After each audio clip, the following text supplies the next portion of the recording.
पहले नहीं मांगेगा, उसको पता है कि भाई उल्टे तुम ही फंसोगे।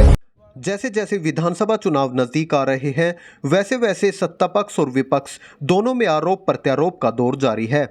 इसी कड़ी में सोमवार को हरियाणा सरकार में पंचायत एवं सहकारिता राज्य मंत्री महिपाल डांडा कैथल के भाजपा कार्यालय कपिल कमल में पहुंचे, जहां पत्रकारों से बातचीत करते हुए कांग्रेस पर जमकर बरसे। यही नहीं, महिपाल डांडा ने कांग्रेस नेता व राज्यसभा सांसद रणदीप सिंह सुरजेवाला पर भी जमकर निशाना साधा और कहा कि कांग्रेस में सुरजेवाला की कोई पूछ नहीं है। वहीं सुरजेवाला तो खुद कांग्रेस से पीड़ित और शोषित है। यही नहीं, भाजपा नेता महिपाल डांडा ने कहा, हुड्डा परिवार से बापू बेटा एंड कंपनी कांग्रेस पर पूरी तरह से कब्जा किए हुए है। देखें डीवी लाइव न्यूज की खास रिपोर्ट। आपसे हरियाणा प्रदेश की जनता हिसाब मांग रही है कांग्रेस वालों कि तुम लोगों ने करोड़ों रुपए के घोटाले करके, करोड़ों करोड़ों रुपए के घोटाले करके अपने जीजा को पाल दिया हरियाणा में। उसका जवाब दो। 1 रुपये 1 करोड़ की जमीन को 1 रुपये में दे के वाहवाही लूट के, और जीजा किसी के साथ जो आपने गुटरगू की है ना, उस गुटरगू का हिसाब हरियाणा की जनता मांग रही है। शर्म करो, हिसाब उनसे मांग रहे हो जिन्होंने हरियाणा प्रदेश का नक्शा बदला है, जिन्होंने डेवलपमेंट के नए आयामों को छुआ है। तुमने कोई काम किया नहीं है, तुम लोगों ने कभी हरियाणा प्रदेश के हितों को ध्यान दिया नहीं है। आप एक काम बताइए कि हमने हरियाणा प्रदेश की जनता के लिए एक ये काम किया, फिर बात करना एक काम, और हम काम गिनाने लगेंगे, सुबह से शाम हो जाएगी। भाजपा 5 सीटें क्यों हारी सर? क्या मंथन किया गया? कारण क्या रही सर? फर्जी बात चलाना, झूठ बोलना, लोगों के साथ उनकी भावनाओं के साथ खिलवाड़ करना कांग्रेस का पुराना गेम रहा है। संविधान बदल देंगे, संविधान बदल देंगे, आरक्षण में गड़बड़ कर देंगे, इस तरह की बात करके जो हमारे भोले भाले भाइयों की भावनाओं के साथ जो कांग्रेस ने गड़बड़ की है, उसका हिसाब अब हरियाणा प्रदेश की जनता देगी। संविधान बदलने की बात वो लोग कर रहे हैं जिन्होंने सही में संविधान का गला घोटा था। ये लोग कभी सत्ता से बाहर नहीं रह सकते और सत्ता इनको लोग देते नहीं।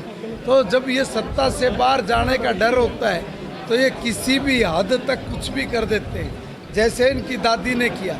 इलाहाबाद हाई कोर्ट ने फैसला सुनाया कि गलत तरीके से इंदिरा गांधी जी चुनाव जीत के देश की प्रधानमंत्री बनी।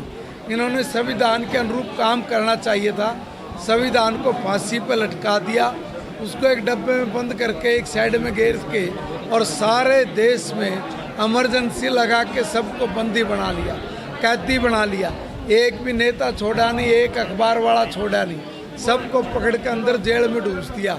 वह लोग हमारे से संविधान की बात कर रहे हैं। संविधान तो उन्होंने तोड़ा, उन्होंने लटकाया, और इतना ही नहीं किया है, कानून की भी अवहेलना करने वाले लोग, जो पाप इन लोगों ने किए हैं उसकी गिनती नहीं हो सकती।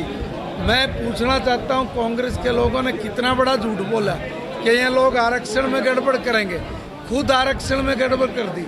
मैं इन सवालों में जो है हमारे से सवाल पूछ रहे हैं, मैं इनसे पूछ रहा हूँ कि भाई तुमने ओबीसी का और एससी समाज का आरक्षण कर्नाटका में छीन के मुसलमानों को क्यों दे दिया?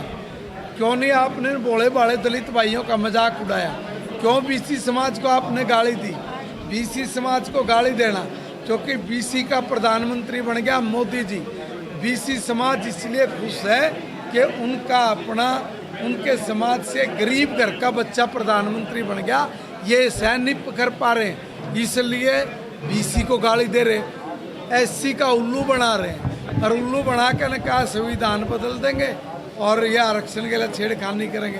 दोनों काम उन्होंने किए हुए हैं। आज कर्नाटका में उन्होंने सारा जो एससी का और ओबीसी का जो आरक्षण था वो छीन के मुसलमानों को दे दिया। उनके एजेंडे में कि अगर गलती से उनको मौका मिल जाता तो इस देश के सब संसाधनों पे मुसलमानों का पहला अधिकार है, वो इस बात को सार्थक कर जाते, इस बात को लागू कर देते। ये तो देश का मैं कहूँगा कि बड़ा सौभाग्य है कि माननीय प्रधानमंत्री मोदी जी के हाथ में देश की बागडोर है, इनके हाथ में आ जाती तो कसाईपना कर देते यहाँ।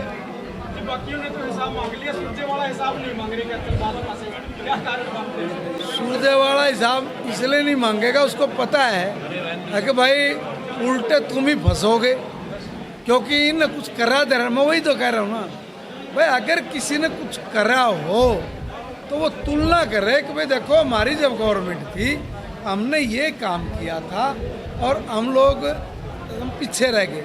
अब इनके जितना इनका सारा बजट होता था उतना तो हमारे 2 विभागों का बजट है, इसलिए मैंने कहा छाछ तो बोले छाल नहीं के बोले।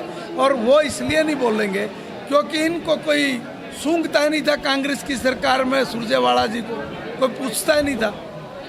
कोई पूछे तो ये जवाब दे। अब ये भी बेचारा पीड़ित है, शोषित पीड़ित लोग हैं और बाबू बेटा and sons private limited company Congress पे कब्जा करके बैठी है।